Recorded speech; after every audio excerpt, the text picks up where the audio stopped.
A 17-year-old competitor was banned from the official Pokemon Regional Championship in Charlotte last weekend. For a first from the company, the Pokemon Company International actually addressed the ruling on social media. So first, let's go over what happened. Last weekend at the Charlotte Regional Championships, a player for the Pokemon trading card game was suddenly banned and removed from the broadcast in the middle of the set, something that has never been done before. The player in question is a 17-year-old and was nervous for going up on stream and nervously laughed after answering, which the judge took offense to. Everything seemed to be fine, but after game 1 of the best of 3, the head judge stopped the set and disqualified the player and removed them from the venue. But that's what you're going to see out of both of these players, Makani Tran and Alex Szymanski, both players we've seen plenty of times before. That match, it was still back and forth there for these players throughout that entire game. So that was awesome to see. Congratulations there to Alex Szymanski for winning that game.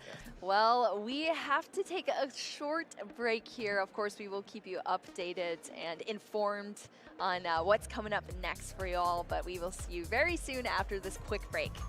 The erroneous call went viral on social media, but sparked up a bit now because today the official Pokemon Company actually addressed it, which is a very first for the company. The competitor, Makani Tran, made a twit longer here. Charlotte Regionals disqualification. Hey everyone, I know you all have a lot of questions about everything that happened this weekend, and I'm sorry I couldn't inform you all on what went down sooner. I put a lot of thought and caution into making this. It's a topic I don't take lightly, and it's not something I'm messed about. With that being said, here's everything that happened that led the head judge to DQ me from the regionals and escort me out of the venue. It started round 6, I was 5-0, and had just hit Alex Szymanski, a very well-known player, as well as a very skilled player. With all this in mind, I was obviously a bit nervous. Keep in mind, I've been on stream 2 times prior, but it's still always nerve-wracking being in front of so many people. I went to my table and saw Alex and just standing there, and the judge informed us we were going to be playing on stream. I was excited, of course, and we started to walk over to the stream area. On our way to the stream area, the judge asked us for our preferred pronouns. I said, he or him, or, and I paused, trying to think of the third pronoun being his. As I stood there looking stupid trying to think of the third pronoun, I felt embarrassed because I was failing to think of a simple word. Due to the nerves of being embarrassed, I let out a little laugh, just a normal nervous laugh. My response together ended up being, he or him, or haha his. That's it. That's all I said. Anyways, after that, we continued to walk and reach the stream area. Just to clarify, the judge asked one more, what are your guys' preferred pronouns? Alex says he and him.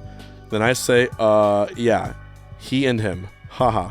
The little laugh at the end was because I was trying to not be awkward and because I was stating the exact thing Alex had just stated, and it was kind of silly in that scenario. To clarify, I have zero issue with people's pronouns and how they choose to identify and express themselves. I have never had issues with it and never will, because at the end of the day, it's their choice and doesn't affect my life. As long as people are happy, I'm happy. Keep this in mind when reading, please. Back to the event. After Alex and I gave our response, the judge looked at me and said, okay, just wanted to check to be safe. I go by they, them, so don't be a jerk about it. They smiled after this and gave no signs whatsoever of being upset or uncomfortable. It was basically just how San Diego went before I went on stream. We go on stage, get set up, fist bump, and play game 1. I feel very comfortable going into game 2 matchup wise, and I felt I had a very good chance at winning the match, seeing what Alex's deck was made of. I say I'll go second, and we pick up start shuffling for game 2. Then I see a few judges walking over to the stage, and they get on stage, and one starts talking to Alex. Alex and I are both extremely confused because we have no clue what's happening. At first I thought he must have had a deck list error because the judge was only talking to him. They told me to keep my headphones on during this so I couldn't hear what they were saying to Alex. Then one of the judges puts a headset on and asked me, Makani, what was said to the judge when they asked you for their pronouns? This is where I began to get worried and wondered if I had done something wrong. I answered the question. I said he, him. The judge then asked me if there was anything else I said and wanted to know what my tone was during the conversation. They said this is very important. I answered this truthfully. I said the only possible thing I might have done that could have been taken the wrong way was I laughed a bit and I told them I was just nervous.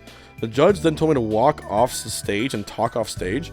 I was still confused during this, even more confused when I see 2 more players walking on stage to take Alex and my spots. This has never happened before, at least from what I've heard. I walked behind the curtains by the stage and the head judge, can't remember his name, I think it was Bobby, asked me exactly what was said. I explained what happened, and the nervous laugh was because I was embarrassed and because of what went down at Baltimore. During this, I was very polite and calm. I made sure to clearly get my point across and made it extremely clear that I had no intention whatsoever of harming or upsetting anyone. The head judge seemed to understand, so I was very relieved, but then he pulls out the rulebook in his phone and says that due to me violating their inclusive policy and due to me making someone feel unsafe and uncomfortable, I was disqualified from the event. I was just in disbelief. I remember saying, wait, what? I was so confused. I had just explained very calmly what had happened, and he seemed he was listening. This is where it really escalated. The head judge tells me that he was sorry and that it sucked, but I was disqualified due to Pokemon's policy.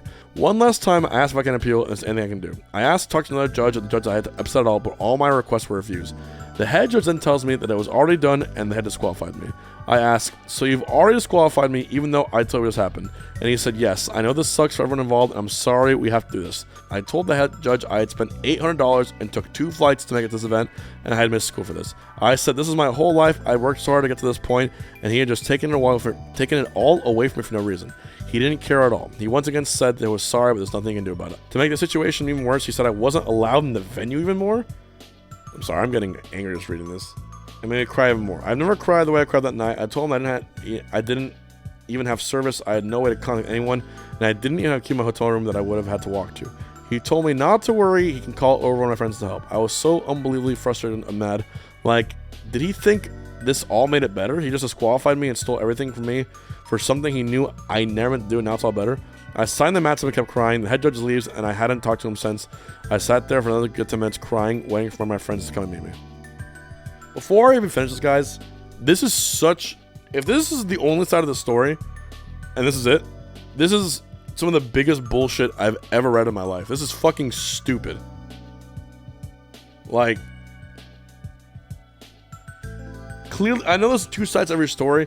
Maybe this person said more or not mentioning it. But if this is truly all that happened, this blows my mind. I'm relating to him as a competitor from, you know, it just reminds me of the EVO 2013 rule set when I was younger, playing for the biggest tournament of my life, and they changed the rule set last second, and the head TO said, oh, you should have just asked me, we changed the rules. Just completely unfair and absolute bullshit. I want to see both sides of the story, but if this is it, this is one of the worst rulings I think I've ever seen anywhere in anything competitive at all. It's absolutely ludicrous to take someone's opportunity away for something like that. I sat down for a good 20 minutes until my friend I had called finished his round and came to see me. I told him everything that happened, crying during the whole story, and he consoled me. He gave me his phone in case I needed to call anyone and go back to downstairs to play his round. For the next 30 to 45 minutes, I sat there saying nothing, just shocked, hurt, and traumatized by everything. Thank you everyone for supporting me. I'm going to submit a support ticket to CSPI and try to get something out of the situation. Love you all, Makani. Wow. I'm furious just by association. I'm furious just reading this. It's just wild. This could happen to anyone. I cannot believe what I'm reading. One more thing, do not use what happened at Charlotte as an excuse to bully and harass the trans community. That shit is not okay, and I do not condone this behavior at all.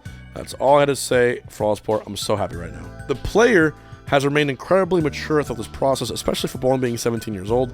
Fortunately, he was only removed from the Charlotte Regional Championship and was able to compete the next weekend in Fort Wayne, Indiana, which is the happy ending.